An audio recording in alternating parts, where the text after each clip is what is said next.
Bulletin का। हिमाचल प्रदेश में monsoon पूरी तरह से सक्रिय है। राज्य में अगले 6 दिन तक भारी बारिश की चेतावनी है। आज और कल के लिए ऑरेंज अलर्ट तक जारी कर दिया गया है। वहीं 5 जिलों में भारी बारिश की संभावना है। बाढ़ और बारिश के कारण अब तक 17 लोगों की मौत हो चुकी है। प्रदेश की संपत्ति को 300 करोड़ का नुकसान हो चुका है। सड़क और पुल भी कई क्षतिग्रस्त हो गए हैं। तो हिमाचल में अगले 5 से 6 दिनों के लिए भारी बारिश का अलर्ट जारी किया गया है। प्रदेश में 5 जिलों के लिए खासकर ये अलर्ट जारी किया गया है। बीते दिनों भी शुरुआती मानसून में कई जगहों पर बादल फटा था और अब तक प्रदेश की 300 करोड़ की संपत्ति को नुकसान पहुंच चुका है। 17 लोगों की जान जा चुकी है।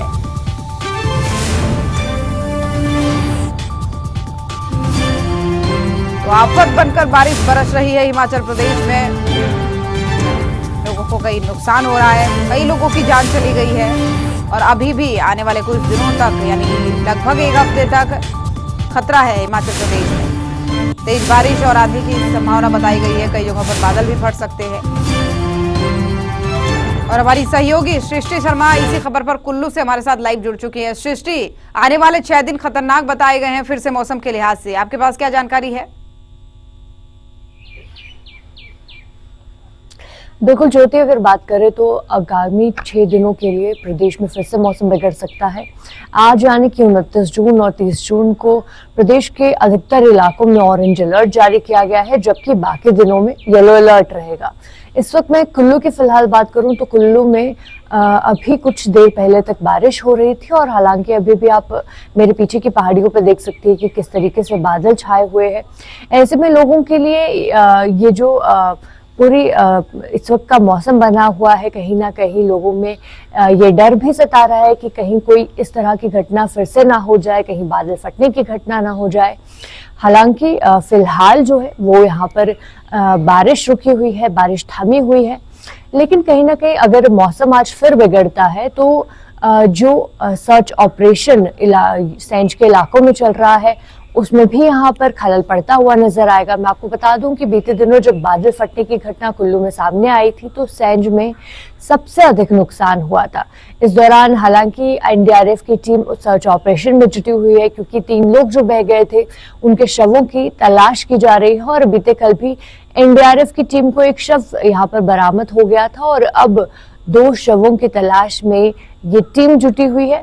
और साथ ही क्योंकि काफी ज्यादा नुकसान इस दौरान देखने को मिला था, घरों की तबाही हुई थी, लोगों के मवेशी बह गए थे, एग्रीकल्चर लैंड जो है लोगों का वो यहाँ पर क्षतिग्रस्त हो गया था। और ऐसे में अब क्योंकि आगामी दिनों में जो फल फ्रूट और सब्जियों का सीजन है वो भी शुरू हो चुका है और मौसम खराब होने के कारण कई सारे लिंक रोड्स भी प्रभावित है, जिसके चलते लोगों को यहाँ पर काफी सारी दिक्कतों का सामना करना पड़ रहा है। ज्योति, अगर अब मौसम खराब होता है जिस तरीके से अलर्ट है, हालांकि हमने देखा कि बीते 2 दिनों में भी प्रदेश में मौसम खराब होने को लेकर अलर्ट जारी था, लेकिन कुल्लू में बारिश बहुत कम मात्रा में यहाँ पर हुई है, बहुत कम यहाँ पर बारिश देखी गई है। बीते 2 दिनों भी यहाँ पर सुबह के समय जरूर बारिश हो रही थी, लेकिन दोपहर के बाद धूप खिलती हुई नजर आई, जिससे कि जो जनजीवन है वो सामान्य होने में लोगों को जो है यहाँ पर मदद मिली है। लेकिन अब आगामी 6 दिनों में किस तरीके का मौसम रहता है, कितनी मुश्किलें लोगों के लिए बढ़ाता है, ये देखना भी यहाँ पर अनिवार्य रहेगा। बिल्कुल। और सृष्टि, क्योंकि मानसून का सीजन सबसे ज्यादा अगर किसी पर कहर बरपा रहा है तो वो हिमाचल ही है। कई जगहों पर बादल फटे, लेकिन जो दावे बार बार किए जाते हैं प्रशासन की तरफ से, हालांकि ये भी कहा जा सकता है कि कुदरत के कहर के सामने इंसानों की नहीं चलती है, लेकिन फिर भी प्रशासन के द्वारा कई इंतजाम ऐसे किए जाते हैं जिनका दावा बार बार किया जाता है कि इस मानसून के लिए तो हम तैयार हैं।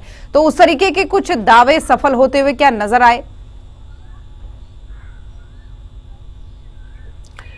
बिल्कुल ज्योति, क्योंकि प्रशासन ने जिस तरीके से, अगर मैं हिमाचल की बात करूं, कुल्लू क्षेत्र की बात करूं, 2024 को ले लें हम या 2023 को, यहाँ पर आपदा बहुत भयंकर आई थी और बहुत ज्यादा नुकसान हुआ था।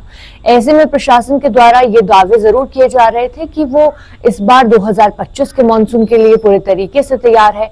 यहाँ पर कुछ समय पहले मॉक ड्रिल्स भी प्रशासन के द्वारा की गई थी कि अलग अलग परिस्थितियों में अगर मौसम बिगड़ता है, कोई आपदा आती है और दूर दराज के इलाकों में किस तरीके से रेस्क्यू चलाया जाएगा, किस तरीके से लोगों के लिए मदद पहुंचाई जाएगी। तो मॉक ड्रिल्स के जरिए भी ये जो पूरी किस तरीके से ये पूरा काम किया जाएगा, इसको लेकर यहाँ पर जो है प्रशासन के द्वारा काम करने को लेकर भी देखा गया है। लेकिन जब इस तरह की आपदा आती है तो ग्राउंड जीरो पर जो हकीकत है वो बहुत ही अलग रहती है।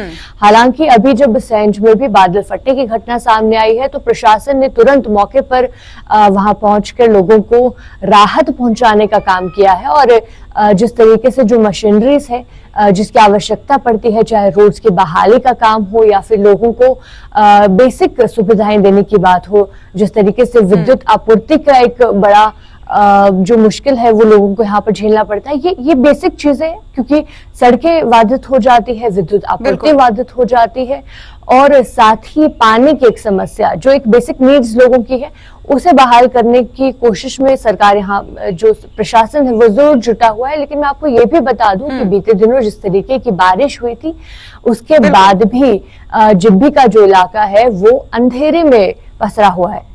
बिल्कुल, लेकिन कहीं ना कहीं सृष्टि लोगों को भी बहुत ध्यान रखना होगा, संवेदनशील इलाकों से बचना होगा, नदी नालों से बचना होगा। फिलहाल आपका बहुत धन्यवाद तमाम जानकारियां साझा करने के लिए।